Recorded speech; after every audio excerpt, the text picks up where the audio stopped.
Hello everyone, how are you doing? This is MD Tech here with another quick tutorial. In today's tutorial, I'm going to show you guys how to block an email address from being able to send you email.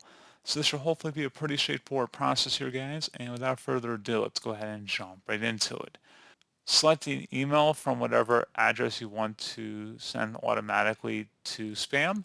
And you want to select the three-dot icon up at the top right. And you want to select where it says filter messages like these. And then where it says create filter, go ahead and select that. And then select the delete option and then select create filter.